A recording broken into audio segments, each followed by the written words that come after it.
Logos POW.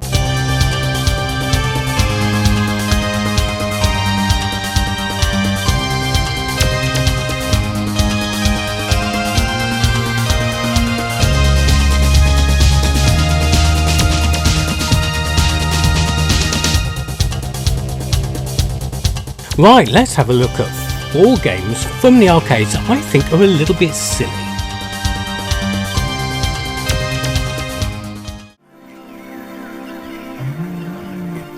Right, so first off we have the incredibly sillily named Lumbi Car.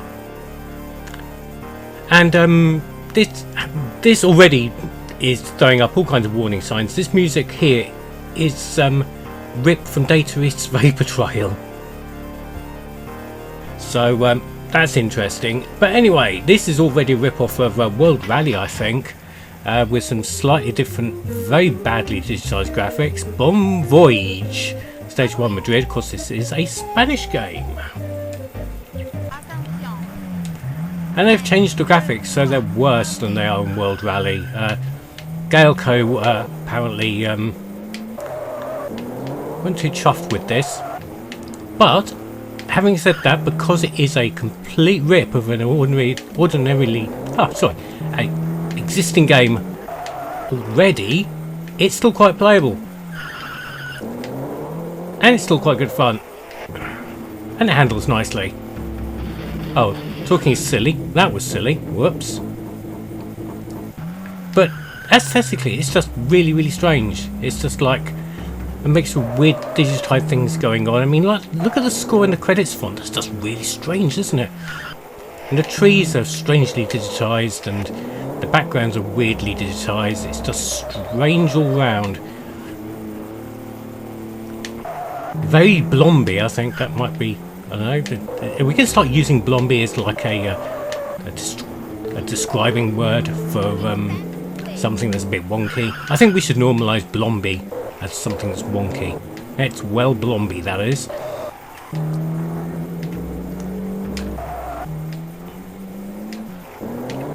I'm doing better than this I would have done in World Rally, that's for sure. I wonder if we'll actually get to the end of a course.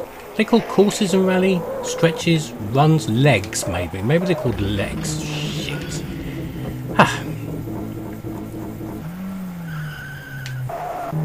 I always find it strange that the time counts up in this kind of game.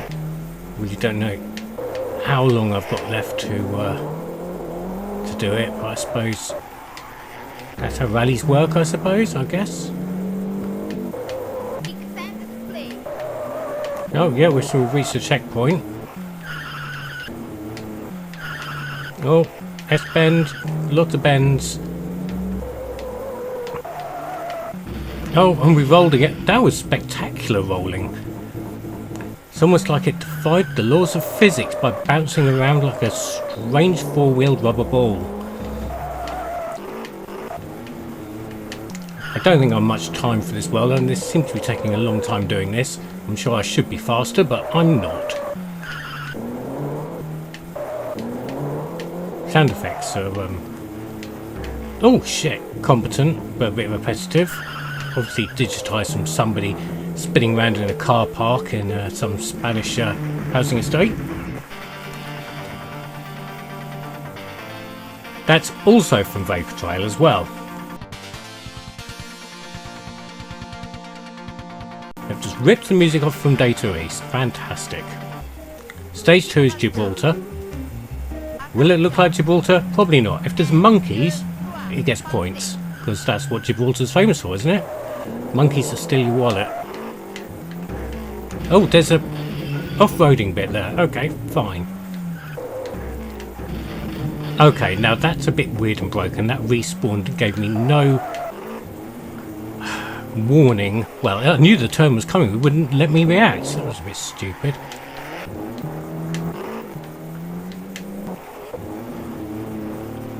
Oh crap. Multiple car pile-up. Fantastic. Now I've got to remember where. Oh,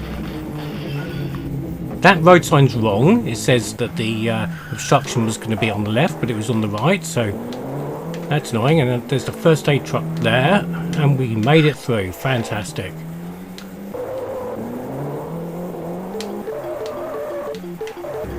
And apparently I'm running out of seconds, and now I've crashed again in a spectacular way. My time has been exceeded, so I think at this point, when I do finally get to the checkpoint, I just don't qualify. So sad times all round. So yes, this is Lumbi Car. It is very, very Blomby. Not as silly as some things we're going to see, so hold on to your hats.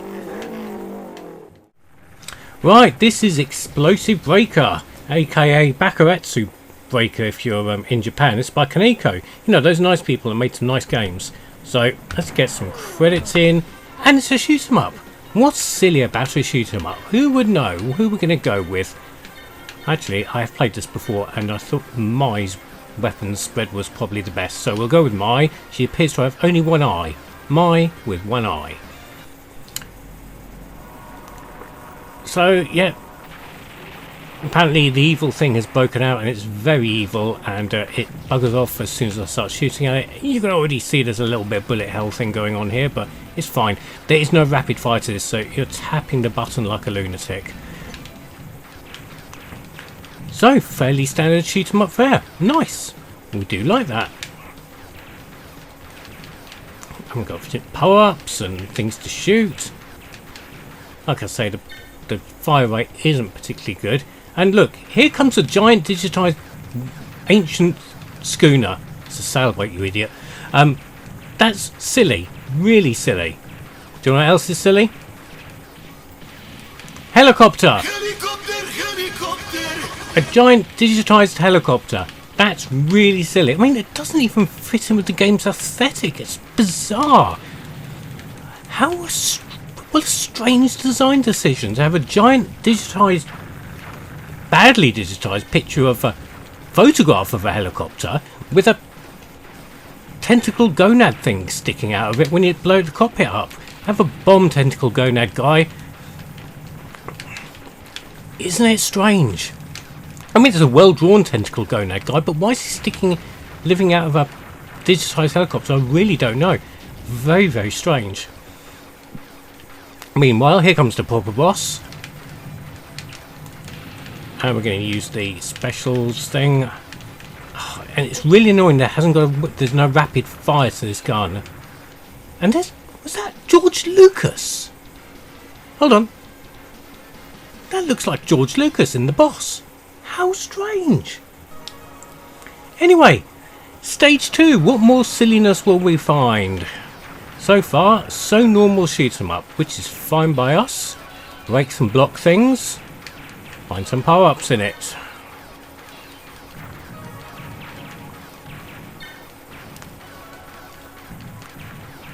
Some of these gun emplacements seem to take quite a lot in the way of hits, but it's not too bad.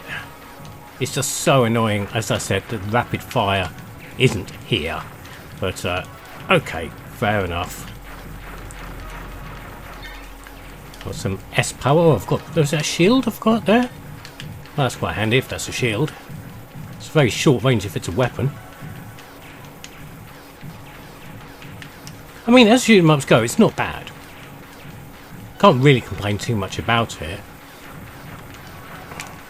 It seems to be nicely designed. Dragonfly coming up. I'm going to imagine the next boss is a dragonfly then. No! It's another bloody helicopter!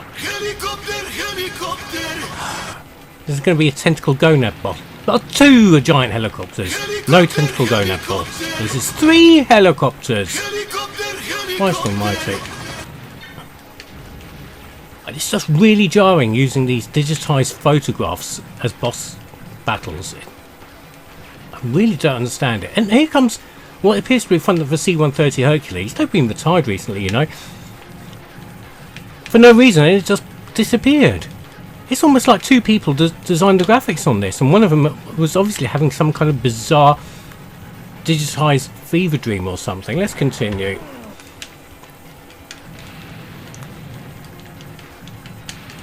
Let's use all the smart bombs.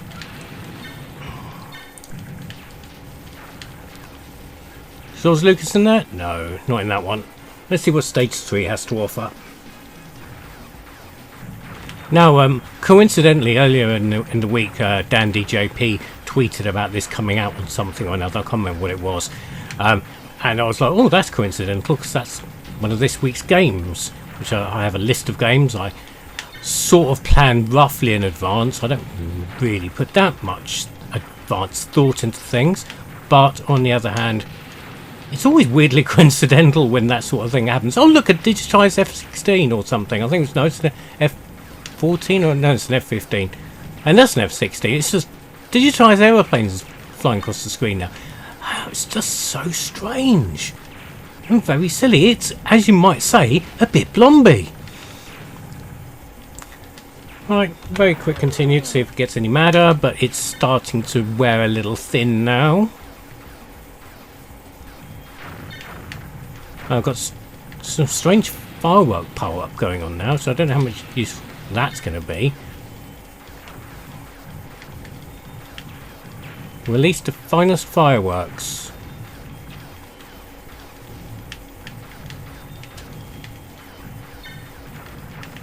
Oh, we got hit again. Yeah, slightly starting to tire of this now.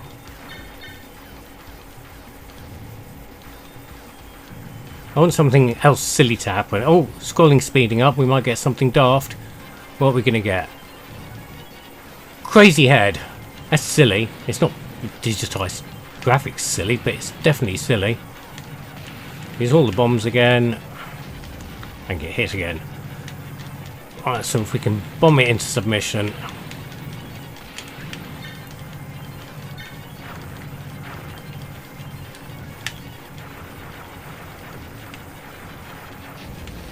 Oh, it's still alive. It's going a bit... Ah, bummer.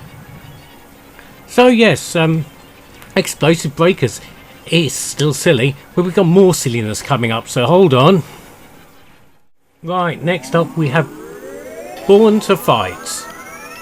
And that's got to be the ugliest title screen ever. But can you tell us exactly what kind of game it is yet?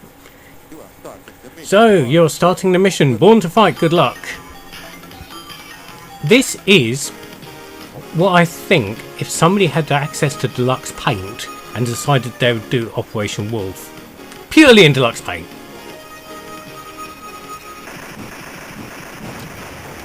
I mean, look at this. This actually was released, albeit very small quantities, in arcades for people to play. In the 90s. Operation Wolf had already been out, what, 3 or 4 years when the 90s started? I think this is the mid-90s. And it's stolen the Operation Wolf sound effects as well.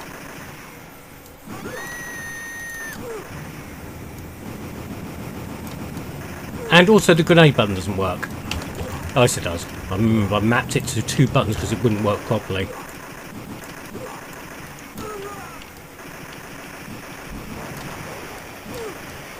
It also doesn't give you enough ammo to actually play the game properly.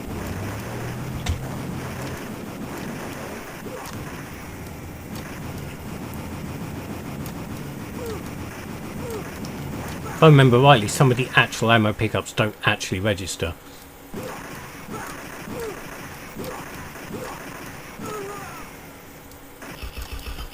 See, so I'm out of ammo now.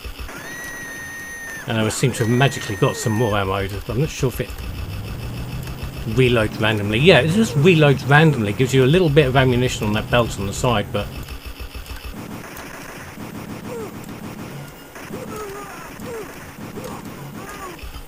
And also this is 2 players. If you really don't like somebody, you can play it with them.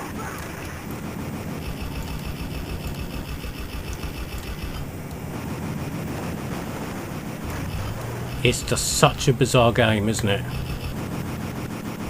I think we've finished the first... Oh no, do we get a boss now?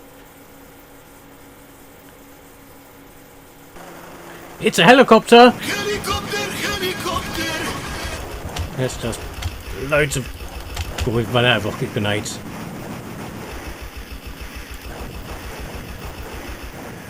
Oh, and we've blown up. However, looking at my damage gauge on the side there, things aren't going to go too well for the second mission for old Operation Pug. I can't call it Operation Wolf, can I? No! And this is the shooting range, obviously. And do I get extra bits for completing shooting range? I don't know. I think shooting the ammunition is probably going to help me in some degree, because if I remember correctly, you don't get any extra ammunition between levels.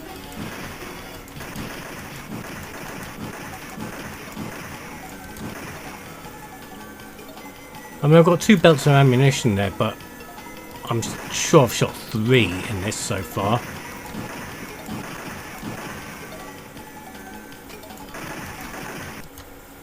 Yeah, and now prepare to destroy the enemies in the jungle. Okay, come on, Captain Deluxe Paint, let's go. You've got only 1 head of enemy energy left.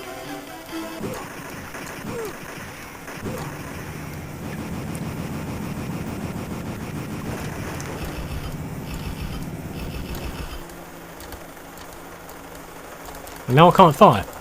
Look, the game is actually probably broken. Oh no, I'm dead. I'm dead, and the game is still running.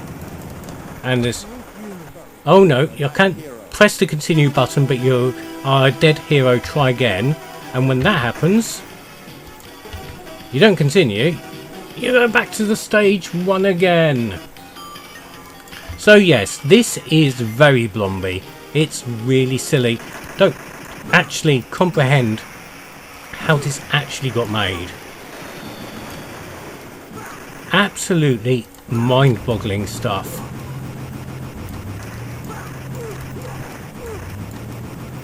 There will come a time when future generations look back on our artistic merits after the 5th World War or something, and they'll find a copy of the code for Born to Shoot, or whatever the fuck this is called, and they'll realise that all was lost and we were completely bereft of any skill or talents whatsoever. Yes. Very silly. Very, very silly. Let's move along for something even sillier. Right, lastly we have Snacks and Jackson, featuring Jackson the Box. So this is a 1984 Ballet Sente game. So idea is to eat snacks, I guess. Breakfast. And here we go. This is Jackson, Snackson, and your idea is it's sort of like Breakout, but with the trackball controls. So I'm bouncing the ball around, but you're not allowed to let it hit the window behind Jackson. But you've got to eat the snacks that are floating around the room as well with your strange telescopic neck. Pancakes. Waffles or shreddies, I suppose. And some nice toast, but remember to get back for your... Oh, eat all food before bouncing those, otherwise you get a pie in the face. Wow, okay, that's... tougher then.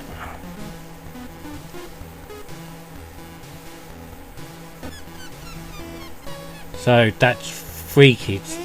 It's such a strange concept for a game. How long have I got to bounce this? Oh, this is bonus bouncing. So okay, so oh well, never mind. Course 2 is lunch. Right, so one thing I'll say is you have to be playing this on a mouse on the emulation. I did play it with the joypad and it was unplayable. Oh no, peppers. Don't eat the red peppers. Of course, green peppers, chili peppers. So that was a bad move. Got all the hot dogs there. Fantastic. How about all the lollipops? It's just strange the way he just sits there and these things get dragged into his mouth, and I'm not going to catch all those strawberries in time. Game over! You get 1 life! Holy crap! Okay, let's give it another go.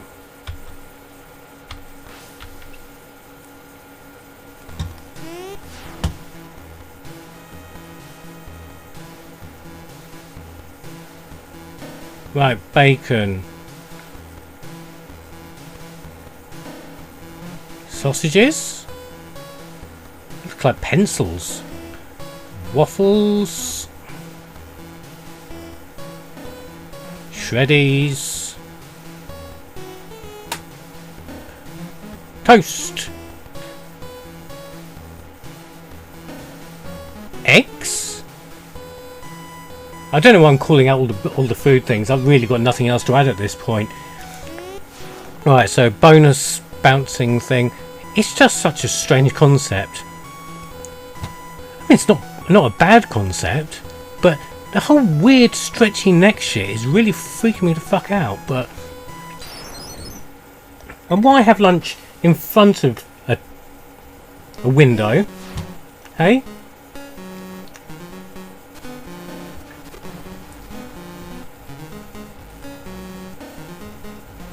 Why not have it with a wall behind you? Like sensible people. Jackson.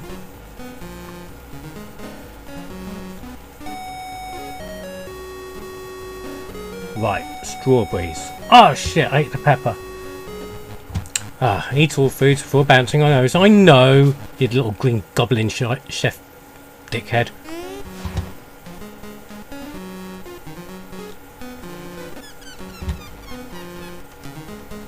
Block the baseballs. Oh right, okay.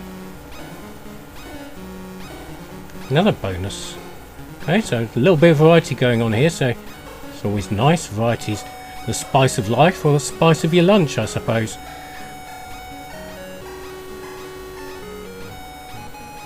Ah, one of the balls went through the window. Okay, so that's fine, that was a bonus. So we're on to dinner. What we got for dinner? Juicy steamed hams.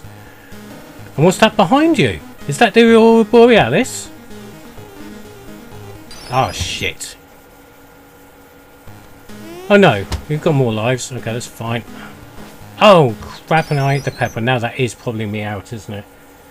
So yes, Snacks and Jackson is very strange and very odd, and actually probably worth a go. Very silly, not too blomby. There we go, 4 silly games and a silly video. What did you think of them? Comment below. Well, blomby.